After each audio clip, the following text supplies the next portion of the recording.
a couple of years, I used to think maybe I was way too harsh. Maybe there was something wrong with me. I shouldn't have abandoned the narcissist. I shouldn't have gone no contact. I should have given second chance. Yeah. What if it might have worked out? Yeah. So all of these thoughts used to go inside of me as well. But the fact remains unchanged, and that is that narcissists don't change. Hello everyone, I hope everyone is doing good and taking good care of themselves. So today I'm going to talk about brain fog in narcissistic relationship. And before I get going, I would request you all to like, share, subscribe the channel, hit the notification bell so you guys are updated whenever we put out a new content. So narcissistic relationships are not like the usual healthy relationships. Narcissistic relationships are very dysfunctional, and there is no scope of improvement, or there is no scope of any kind of change that you can expect out of such a relationship. Narcissistic relationships are 99% abuse, 1% good. Yeah, so it's 99% of negative things that is there in a narcissistic relationship. 1% is good, and that 1% is very superficial. Yeah, that goodness, that good stuff in a narcissistic relationship is of a superficial nature.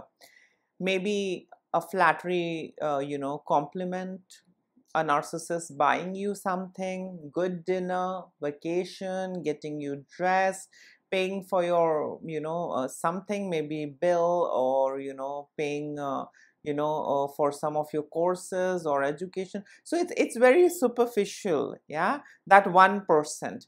Now that's how narcissistic relationships are, and that is what the narcissist keeps you reminded of.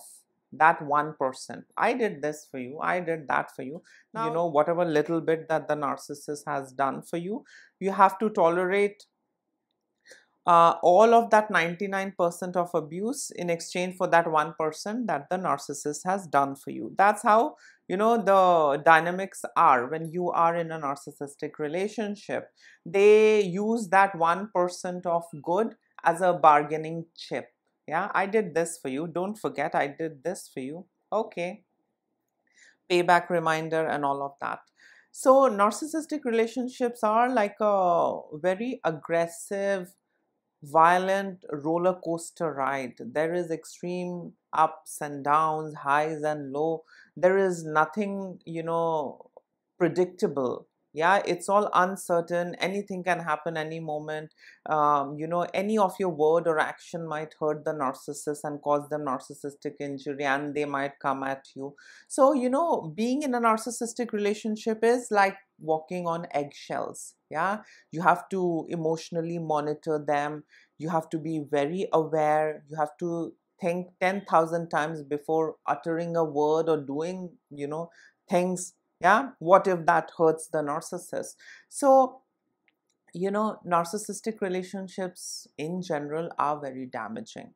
No matter how much these enablers and other narcissists say that narcissistic relationships can be good, no, but it's never good. It is damaging. It has damaging effects on to the victim or the survivor. So narcissistic relationships are never good. There is a lot of manipulation in narcissistic relationship, and one such manipulation tactics that is used very commonly by the narcissist is gaslighting. Now the entire objective of gaslighting is to throw the victim off balance, is to make the victim doubt and question his or her own reality, his or her own feelings, thoughts and actions. So basically the victims are in a state of doubt. They doubt themselves, they doubt their feelings, thoughts, and they doubt the entire world. Yeah, and that makes them very vulnerable. Yeah, and in that vulnerable state, the narcissist gets the chance to mold the victim, yeah, as per his or her needs and requirement. Yeah, so they gaslight the victim to such an extent that the victims are off balance. They doubt themselves, they doubt the others. And then the narcissist comes in as a savior. Well, I did this out of love. I did this for you. No one else will do this for you. Yeah, so all those gaslighting statements. And the victim is already messed up in the head, and the victim has no other way apart from complying. Yeah, so that, state, that confused and doubtful state that the victims are in is very, good. And that's what the narcissists want. Yes, to push you in that state, and then they will come in as a savior, and then they will mold you and program you and condition you as per their needs and requirement. So, narcissistic relationships are not like healthy relationships where there is disagreement, there is agreement, and you can be yourself, you can speak your heart out. It's not like walking on eggshells where you have to think 10,000 times before sharing things.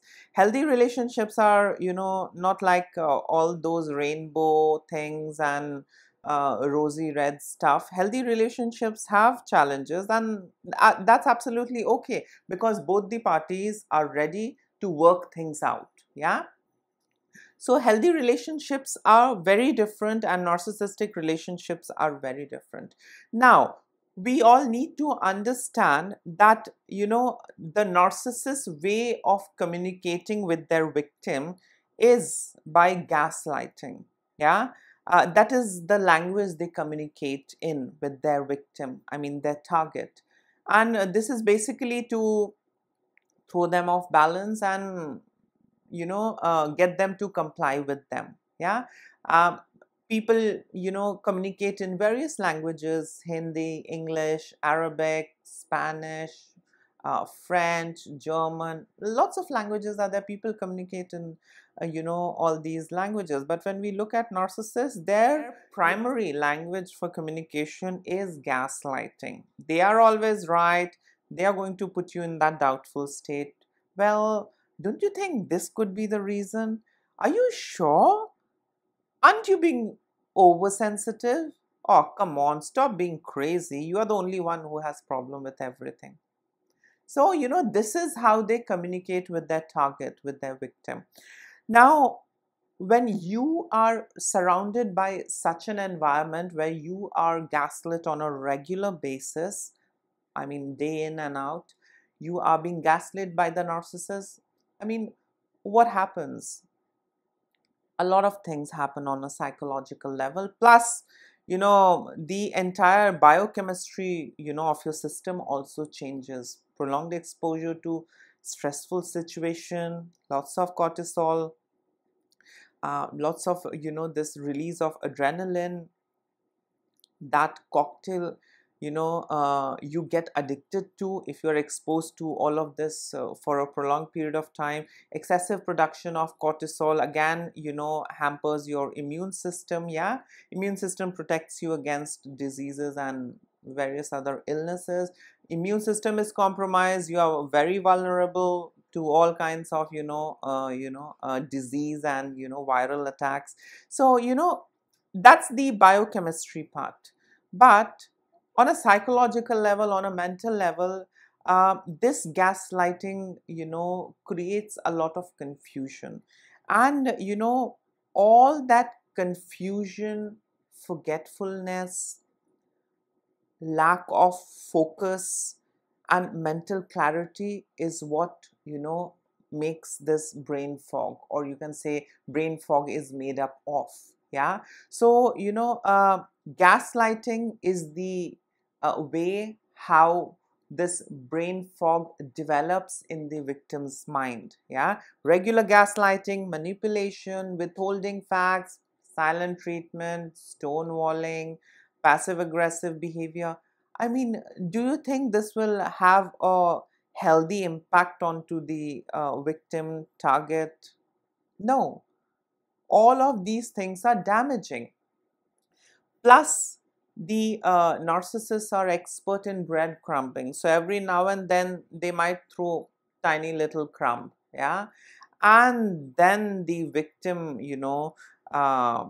gets a sigh of relief. Oh, finally he has seen me. Finally she has seen me. She loves me. But in reality, that tiny bit of bait is not going to be for long. Yeah. And it's not going to be given on a regular basis. That is just given every now and then to keep the victim on hook. Yeah. So the victim is in a confused state. Gaslighting, manipulation, breadcrumbing, it really messes up the mind. It really messes up the way how a person thinks. Yeah. And that is what prepares the target or the victim, for the molding, the way how the narcissists want. And then they mold you, and then they train you, and then they teach you the art of shape shifting, and how to serve them and how to please them, and be at their disposal and make them happy. Yeah. So brain fog is because of gaslighting and manipulation. When you really don't know what is happening, when you are not sure what the case is. Yeah, you are being abused left and right, and after 6 months a flattery comment is given to you by your narcissist, and then you are like, okay, there is a good side maybe. Plus narcissists are always surrounded by their ecosystem, which comprises of flying monkeys, their enablers, fellow narcissists.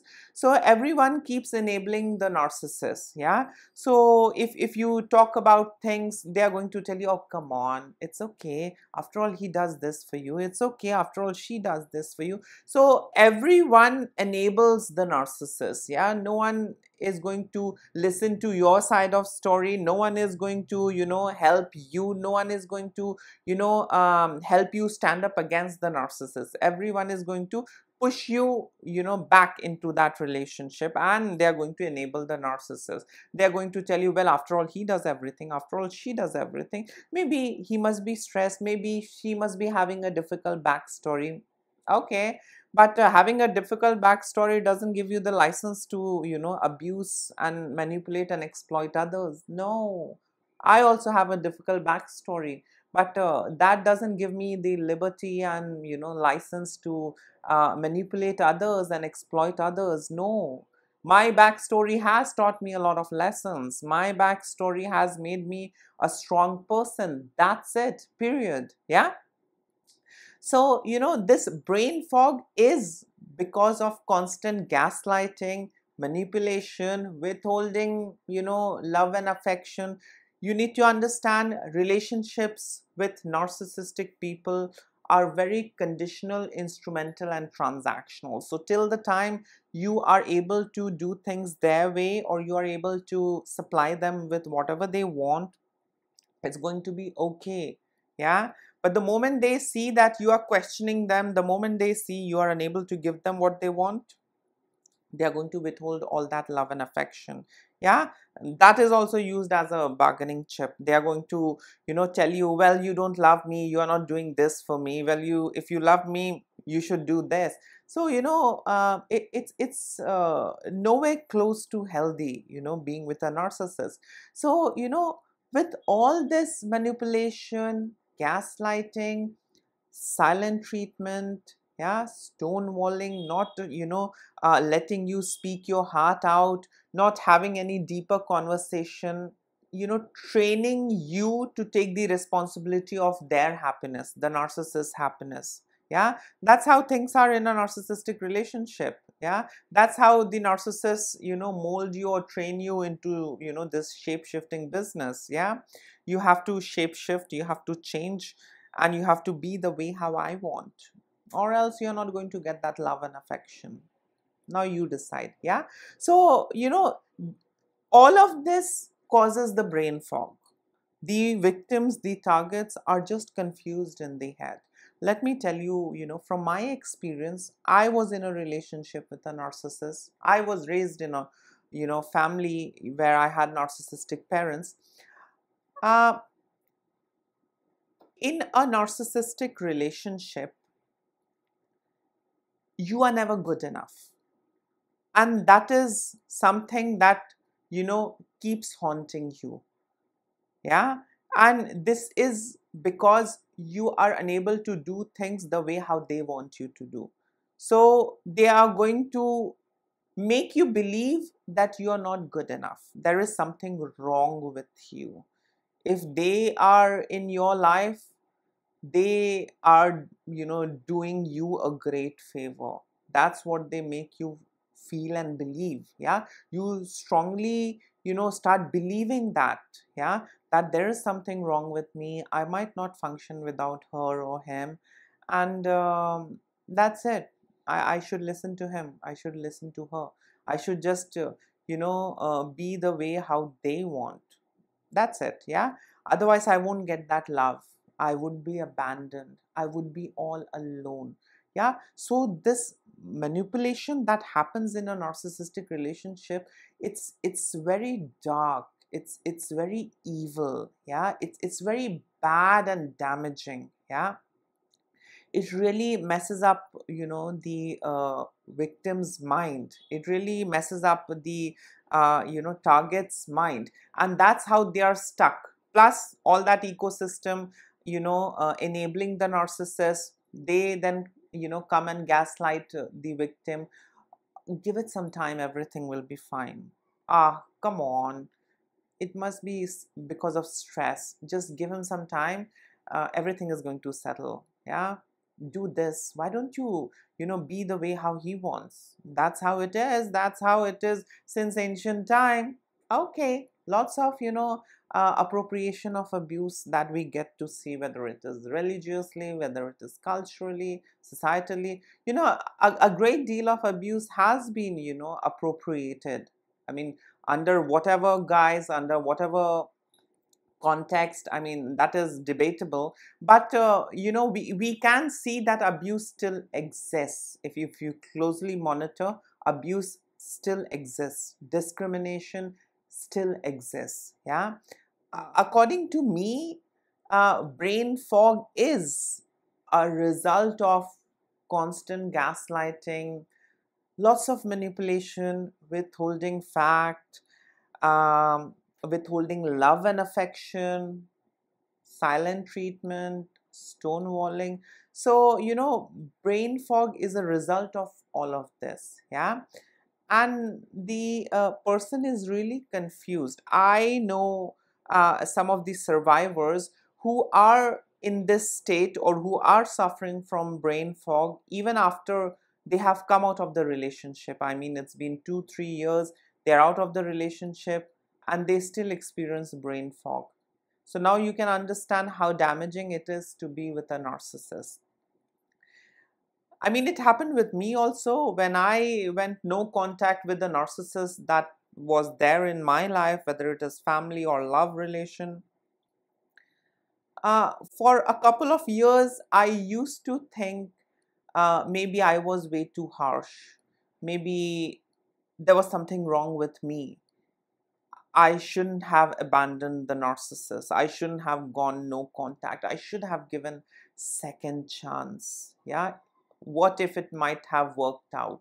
Yeah. So all of these thoughts used to go inside of me as well. But the fact remains unchanged, and that is that narcissists don't change. They are entitled individuals, and they are damaging for the others. They might not be damaging for themselves because they have this extreme self-centeredness, but for others they are very damaging, whether it is financially, physically, emotionally.